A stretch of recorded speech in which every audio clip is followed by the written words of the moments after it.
Right now at 4:30, mayoral showdown. New numbers show the mayor's race is too close to call. How the candidates are wooing the undecided voters. Come out fast. Roadside emergency. A father's forced to deliver his own baby on the side of the road. Moment of crisis. A skydiver suffers a seizure midair. The daring rescue that saved his life. And tickets for the Grateful Dead's reunion show at Brokers seeing green and Deadheads seeing red. How you can score a deal. The news starts right now.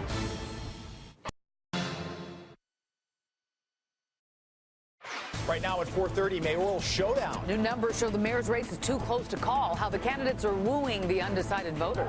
Come out fast. Roadside emergency. A father's forced to deliver his own baby on the side of the road. Moment of crisis. A skydiver suffers a seizure midair. The daring rescue that saved his life. And tickets for the Grateful Dead's reunion show at Brokers seeing green and Deadheads seeing red. How you can score a deal. The news starts right now.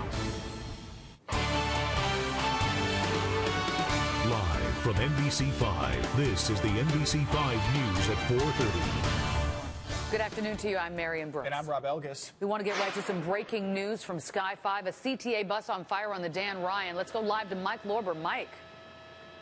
Marion, you're looking at the northbound side of the Dan Ryan. Local lanes here at 33rd, a couple blocks north of U.S. Cellular Field. Chicago Fire Department, IDOT, quick to respond. You see the smoke coming out of the back of that CTA bus. They're quick to knock it down. There were some flames there at some point, but just a little bit of smoke.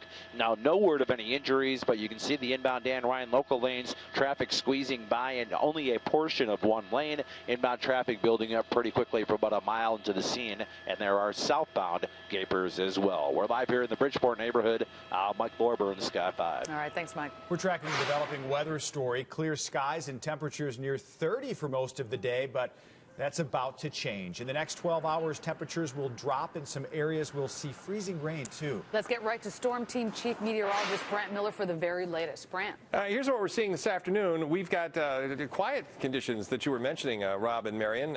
It's overnight tonight that the first snowflakes will begin to fall, and then heavy, wet snow mixed with perhaps some freezing rain and sleet. Look at the current temperatures, 32 at O'Hare, 31 at Midway, mid-20s in the western suburbs. That's where we're headed. Here is the winter weather advisory. That includes all of our viewing area.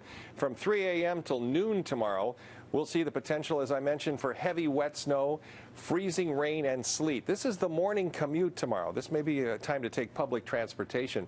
This is the latest information we're seeing from Stormcast. There it's snow in the early morning hours at 6 a.m. The color pink indicates where it changes over to mixed moisture. It could be freezing rain and sleet. 7 a.m. across all of Chicagoland. You can see the delineation between snow to the north and sleet to the south.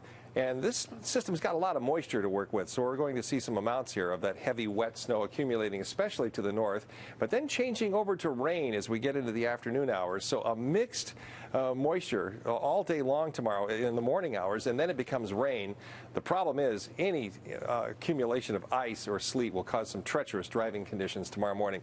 We'll continue to track this. I'll bring you the latest on the forecast, how long this will last, coming up in the weather segment. Marion, back to you. All right, thanks so much, Brant. And a reminder, our morning team will be on early tomorrow morning, 4 a.m., to bring you the latest weather conditions for your morning commute. Well, now to the race for mayor. A new poll show Rahm Emanuel and Chuy Garcia are in a dead heat. And with the runoff election just 5 weeks away, both men are doing all they can to secure voters. NBC5's political reporter Marianne Ahern has details. The latest poll shows this is a horse race, and you can tell in the way the candidates are responding. The celebration for Casimir Pulaski Day receives even more attention than usual as Mayor Rahm Emanuel and Cook County Commissioner Jesus Chuy Garcia both attend. The mayor, however, the only one with a speaking role. Largest Polish population outside of Warsaw is here in the city of Chicago. It is what makes Chicago the most American of American cities.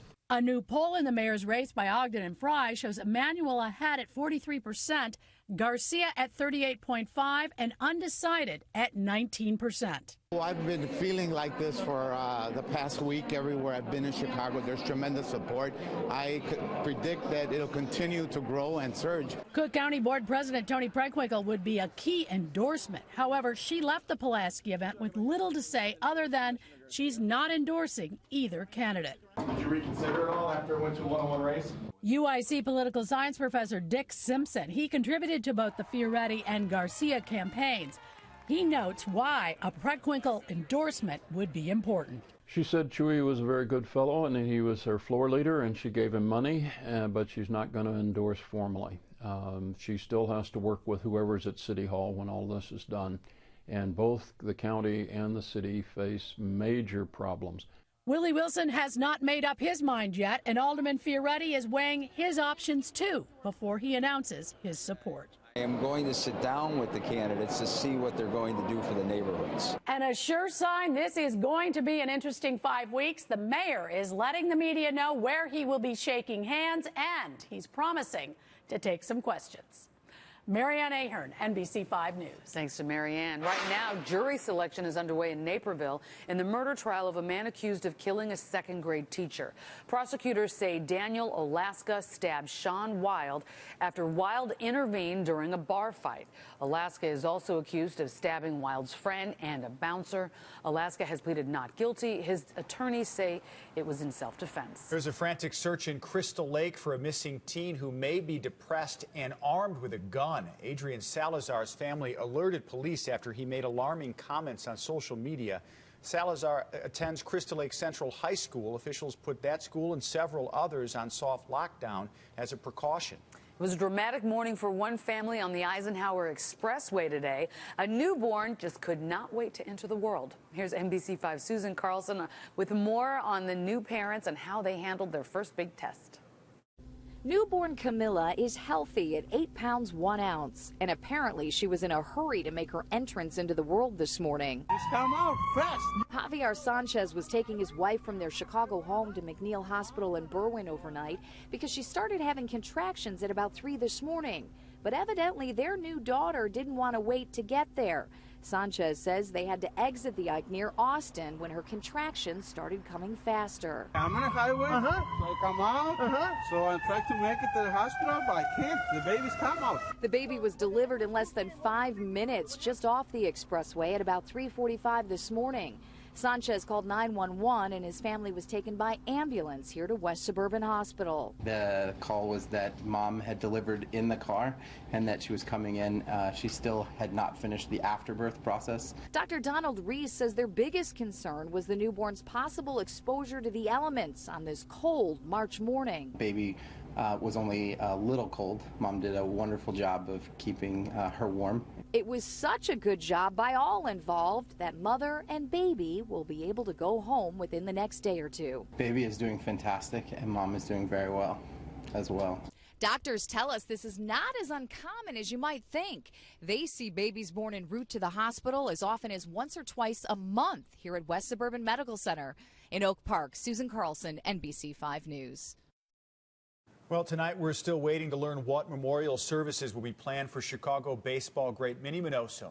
Minoso was Chicago's first black major league player, played 12 seasons with the White Sox, hitting .304 with 135 home runs. He's also remembered as an ambassador for the game who inspired generations of young players. He died over the weekend at the age of 90. Another icon who will be missed.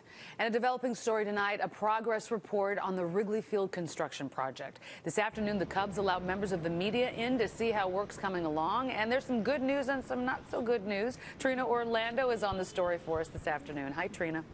Hey, Mary, and the good news is that baseball season is just over a month away. Can you believe it with all this snow still on the ground? The bad news, however, that we've been seeing. A first look inside Wrigley Field today at the work that's been done over the winter. Inside the ballpark, crews worked to clear massive amounts of snow from the field. More crews worked to make up time on the video board in left field, still hoping to get it done for opening day. The Cubs announced in January that the beloved bleacher seats will not be ready for opening day, and now we are learning that bitter cold weather over the last month has delayed things even more. The left and center field bleachers will still be done on May 11th, but the right field bleachers won't be ready until mid-June. We're going to go to the city and ask them to waive the 8 to 8 work hours on the outside project and allow us to work 24/7 so we can hit our completion dates for the video board and the bleachers of opening day and May 11th respectively. And opening day is set for April the 5th here at Wrigley Field against the Cardinals. We are live at Wrigley Field. Trina Orlando, NBC5 News. That is a few short weeks away. Thanks, Trina. So still ahead, new questions tonight after a Los Angeles police officer kills a homeless man. Plus.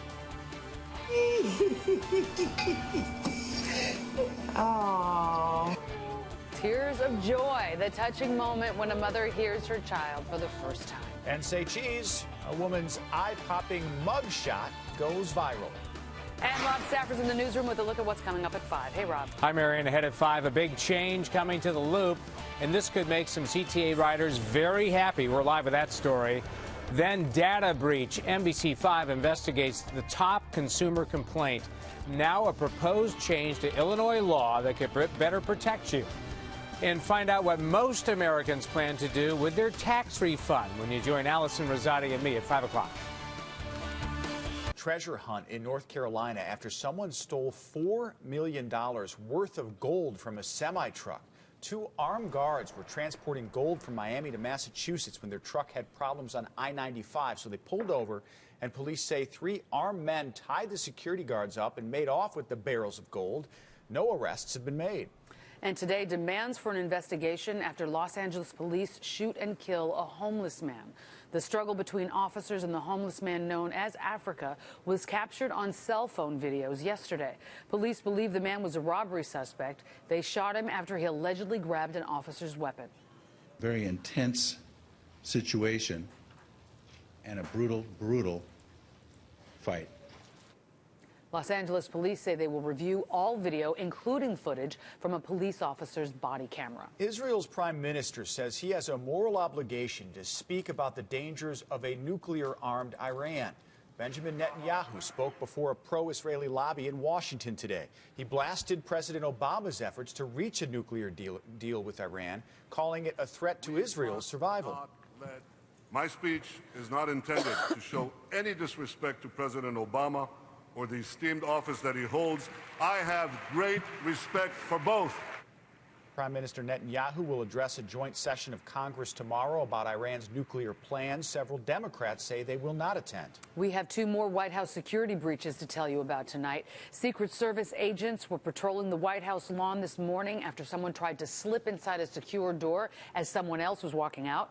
And yesterday, a man stepped over a White House bike rack. The suspects in both incidents are now in police custody. And what's the story behind this mugshot, which has, of course, become a viral sensation? The 23-year-old woman from Oklahoma was arrested for driving on a suspended license. No one seems to know why she looks shocked, but that hasn't stopped thousands of people from posting their theories on social media today. Nobody's asking about the black eye either? Good point. Couple weird things, Good right? point. We'll still have branch tracking some more snow and even ice in our forecast. Plus, you may have seen this video here. A skydiver suffers a seizure midair. Now hear his side of a dramatic rescue. Katie. They are the hottest tickets in town, but tickets to the Grateful Dead's reunion show this summer could cost you as much as a month's rent. I'm Katie Kim. That story straight ahead. One Australian man has quite the skydiving story after he suffers a seizure during the jump.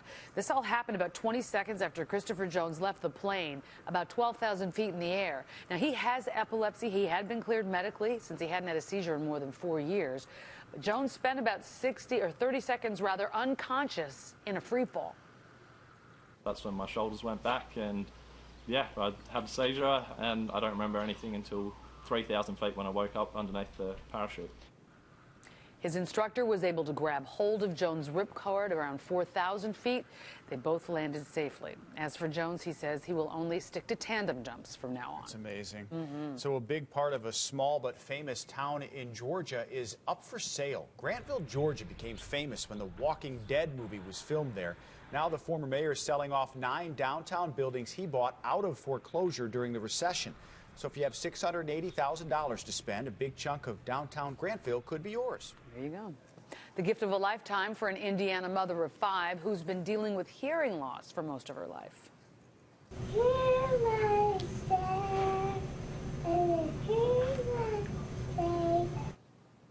That's the first time Melissa Santo heard her 4-year-old's voice. I don't even know if words can describe what it's like not being able to hear your child. The Miracle Ear Foundation provided Santo with hearing aids. It's the show to see this summer. If you're planning to catch the Grateful Dead's reunion concert, you are going to have to shell out serious cash. Some tickets are going for more than $100,000. NBC5's Katie Kim is live at Soldier Field to explain this story. Katie? Rob, the demand was so overwhelming when tickets went on sale Saturday. So-called deadheads broke Ticketmaster's on-sale record. Still, hundreds of thousands of fans were left without tickets. So the question to ask yourself now is, how much are you willing to pay? For a cool $500 or so, you can get a one-night ticket to the Grateful Dead's 50-year anniversary show, but you won't really be watching. The seats on sale on StubHub are located behind the stage. But for a clear view of the legendary rock stars all 3 nights over the 4th of July holiday weekend, the high price on StubHub was listed Monday at a staggering $116,000. Add this once-in-a-lifetime, 50 years in the making concert event, and that's going to be one great weekend, 4th of July here in Chicago. Tickets to the final Grateful Dead reunion concert went on sale Saturday. Nearly 500,000 Deadheads queued up to buy online at Ticketmaster. Most turned up empty-handed. Demand is what is expected from the opportunity of getting these legendary musicians together for one last weekend of music. According to online ticket trackers, an average price for a one-night ticket is more than $2,000. But these farewell shows, which are the first played in 20 years, are priceless to Grateful Dead fans. A StubHub spokesperson says there is a good chance ticket prices will come down. Prices do tend to fall as we get closer to the event, so it's something to keep your eye on and keep checking back on StubHub to see if the market will come down a little bit. Grateful Dead fans have started a number of online petitions. One asks the city of Chicago to allow concert goers to camp out outside in parking lots. Another begs the Dead for more shows on the East and West Coast. Live at Soldier Field, Katie Kim, NBC5 News. Back to you. Deadheads have been known to tailgate. I can see that happening. Thank you, Katie. Weather, a big deal tomorrow morning. Be prepared for the rush hour tomorrow morning. We're on the air early at 4 a.m. Rob, Marion, back to you. Get through this stretch. We're good, huh? Let's hope. Yeah, so still ahead, a star-studded splash. Celebrities join Chicagoans to take the plunge in Lake Michigan. Find out how much they raised in the annual polar plunge.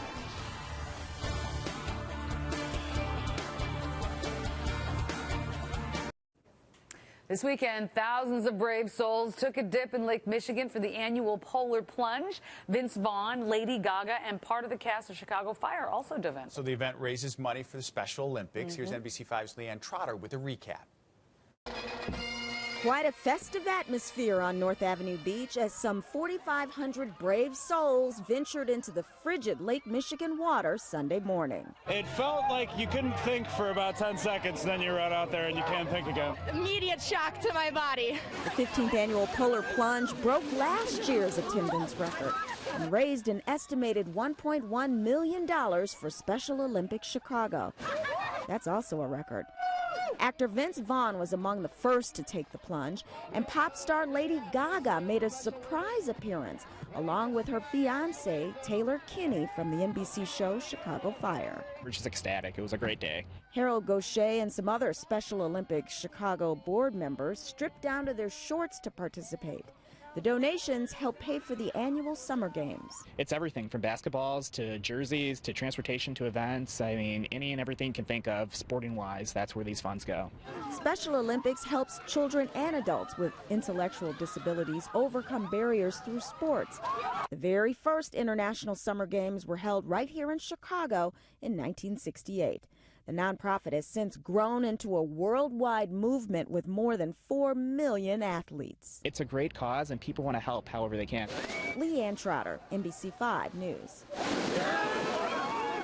And an NBC5 team took the plunge yesterday as well, including our very own Lauren Jiggets. Busy day overseas in China for Britain's Prince William. That's right. He traveled to Shanghai to open an exhibition showcasing British artists. He also toured Beijing's famous Forbidden City and met with China's president. Kate and Prince George, though, are not traveling with him this time. I know the Chinese are probably very disappointed at not seeing the baby, as I would be, right? Well, that's it for us here at 4:30. Rob and Ellison are here with his preview of what's next at 5 o'clock. Rob, Marion, thanks. Straight ahead on our news at 5, NBC5 investigates cybercrime. It is the top consumer complaint.